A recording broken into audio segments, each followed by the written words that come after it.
오늘 우리에게 주시는 하나님의 말씀은 고린도후서 7장 8절에서 16절까지 말씀입니다.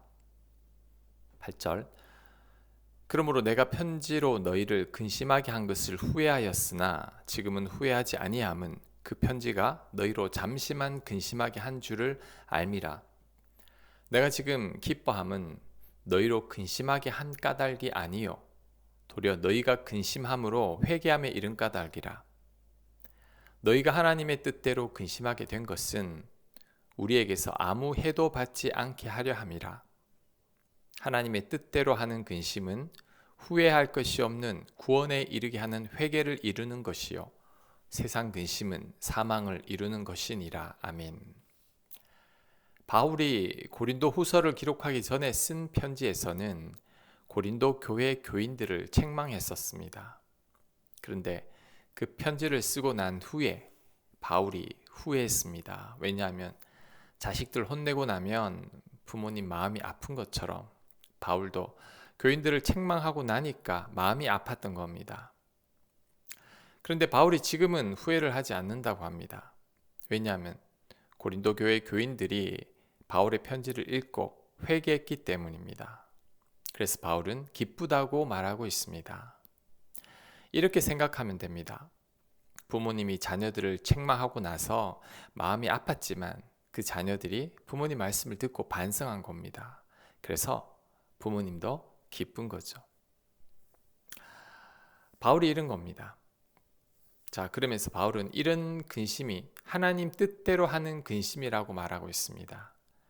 잠깐 근심했지만 그로 인해 고린도 교회 교인들이 유익해졌기 때문이죠. 이런 근심은 좋은 근심입니다. 반면에 나쁜 근심인 세상적인 근심도 있습니다. 그런데 이 근심은 전혀 도움이 되지 않는 근심이죠. 유익한 근심이 아니기 때문입니다. 오히려 사망에 이르게 하는 근심이라고 바울은 말하고 있습니다. 자, 그렇다면 우리의 근심은 두 가지라고 할 수 있습니다. 하나님 뜻대로 하는 좋은 근심과 나쁜 세상적인 근심입니다. 하나님 뜻대로 하는 근심은 나를 유익하게 하고 세상 근심은 나를 더 퇴보하게 만듭니다. 그렇다면 이 둘을 어떻게 구분할 수 있을까요? 나의 근심이 하나님 뜻대로 하는 근심인지 세상 근심인지를 어떻게 구별할 수 있을까요? 좋은 근심인지 나쁜 근심인지를 어떻게 구별할 수 있을까요? 자, 첫째, 하나님 뜻대로 하는 근심은 사랑하는 마음이 있습니다. 바울이 근심했던 이유는 고린도 교회 교인들을 사랑하는 마음 때문이었죠. 고린도 교회 교인들을 사랑했기에 위에서 책망했고 사랑했기에 마음이 아팠던 겁니다. 이런 사랑이 담겨 있는 근심은 하나님 뜻대로 하는 근심이며 좋은 근심입니다. 반면에 나쁜 근심인 세상적인 근심에는 사랑하는 마음이 없습니다. 미움과 불평과 원망하는 마음이 가득해서 근심하는 거죠. 만약에 바울이 자신을 오해한 교인들에게 화가 나서 책망의 편지를 보낸 후에 근심했다면 이런 근심은 하나님께서 기뻐하는 근심이 아니라 세상 근심입니다. 그리고 바울이 화가 나서 편지를 보냈다면 고린도 교회 성도들도 회개하기보다 거부감을 가졌을지도 모릅니다. 왜냐하면 편지에도 그 사람의 감정이 고스란히 드러나기 때문이죠. 그러니 내가 근심할 때 내 근심에 사랑이 있는지를 잘 점검해야 합니다. 사랑이 없는 근심은 하지 말아야 합니다. 미움과 분노와 원망이 가득한 근심은 하나님 뜻대로 하는 근심이 아닌 세상 근심입니다. 자, 둘째, 하나님께서 이 근심을 기뻐하실까를 생각해야 합니다. 바울이 고린도 교회 교인들을 걱정하고 죄를 안타까워하는 마음으로 근심을 했다면 이런 근심은 하나님께서 기뻐하시는 근심입니다. 이런 근심은 해도 됩니다. 내 곁의 사람의 구원을 위해서 근심하는 것, 말씀대로 순종하기 위해 근심하는 것, 용서할 수 없는 사람을 용서하고 사랑하기 위해 근심하는 것은 하나님께서 기뻐하는 근심이죠. 반면에 세상 근심은 나만을 먼저 생각합니다. 하나님의 기쁨보다 나의 기쁨을 먼저 생각합니다. 근심의 초점이 나에게만 맞춰져 있습니다. 어떻게 하면 내가 돈을 더 벌 수 있을까? 어떻게 하면 그 사람과 상종하지 않을 수 있을까? 어떻게 하면 내가 좀 더 편하게 살 수 있을까? 이런 근심만 합니다. 어리석은 부자 비유에 나오는 부자가 생각납니다. 이 부자는 어떻게 하면 곡식을 더 많이 저장할 수 있을까로 근심했습니다. 이 근심은 철저히 자신의 부를 위한 근심이죠. 자신만 생각하는 이기적인 근심입니다. 이런 근심이 세상 근심인 거죠. 염려도 마찬가지입니다. 내일 혹 내가 잘못될까 봐 염려하는 거죠. 불확실한 나의 미래에 대해서 염려하는 겁니다. 나의 안정과 평안을 생각하다가 하나님을 온전히 신뢰하지 못하는 거죠. 이런 염려는 세상 근심과 같습니다. 우리가 근심하려면 좋은 근심을 해야 합니다. 하나님 뜻대로 근심을 해야 합니다. 사랑 때문에 근심하고 하나님 기쁨 때문에 근심해야 합니다. 이런 근심에는 절대 후회가 없을 겁니다. 자, 11절. 보라, 하나님의 뜻대로 하게 된 이 근심이 너희로 얼마나 간절하게 하며 얼마나 변증하게 하며 얼마나 분하게 하며 얼마나 두렵게 하며 얼마나 사모하게 하며 얼마나 열심 있게 하며 얼마나 벌하게 하였는가. 너희가 그 일에 대하여 일체 너희 자신의 깨끗함을 나타내었느니라. 아멘. 바울은 하나님 뜻대로 하게 된 근심이 가져다 준 유익에 대해서 설명합니다.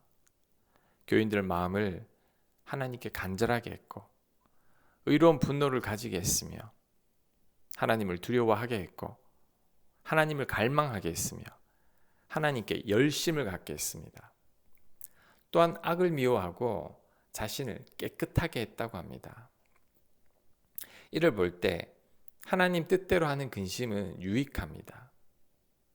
하나님과 더 가까워지게 했고 나의 죄를 철저히 회개하게 했습니다. 지금 혹시 근심하고 있다면 그 근심이 하나님 뜻대로 하는 근심인지를 성찰해 보십시오. 하나님 뜻대로 근심하고 있다면 그 근심은 나를 유익하게 할 겁니다. 그 근심으로 인해 내가 더 성장하게 될 겁니다. 그 근심으로 인해 누군가 하나님을 만나게 될 것입니다. 12절. 그런즉 내가 너희에게 쓴 것은 그 불의를 행한 자를 위한 것도 아니요 그 불의를 당한 자를 위한 것도 아니요 오직 우리를 위한 너희의 간절함이 하나님 앞에서 너희에게 나타내게 하려 함이로다.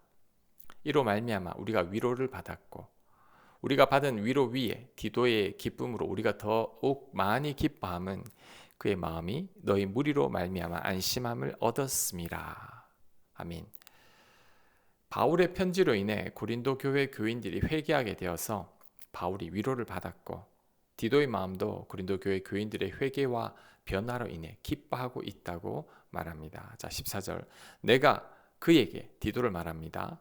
너희를 위하여 고린도 교회 교인들을 말합니다. 자랑할 것이 있더라도 부끄럽지 아니하니 우리가 너희에게 이런 말이 다 참된 것 같이 디도 앞에서 우리가 자랑한 것도 참되게 되었도다. 바울이 디도에게 고린도 교인들을 자랑한 적이 있었는데 이제 그 자랑으로 인해 부끄럽지 않다고 말합니다. 왜냐하면 고린도 교회 교인들이 회개하고 변화되었기 때문이죠. 바울의 자랑이 헛된 게 아니었습니다. 고린도 교인들이 바울의 체면을 살려준 거죠. 자, 마지막 15절.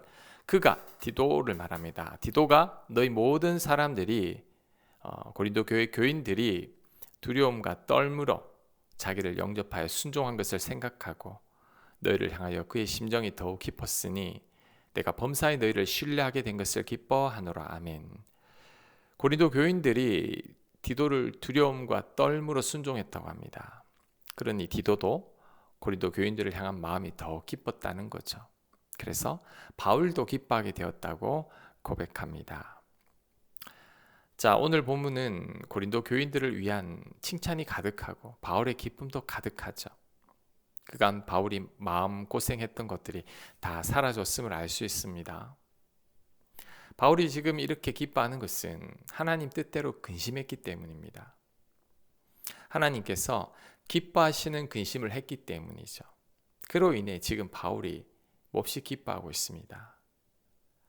자, 우리들도 바울처럼 되기를 원합니다. 세상 근심을 버리고 하나님 뜻대로 근심하는 우리가 되어야 합니다.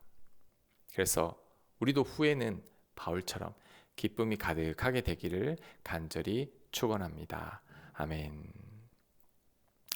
하나님 뜻대로만 근심하게 하옵소서. 세상 근심은, 나쁜 근심은 멀리하게 하시고 하나님 사랑과 하나님의 기쁨을 위해서만 근심하는 저희가 되게 하여 주시옵소서. 예수님 이름으로 기도합니다. 아멘.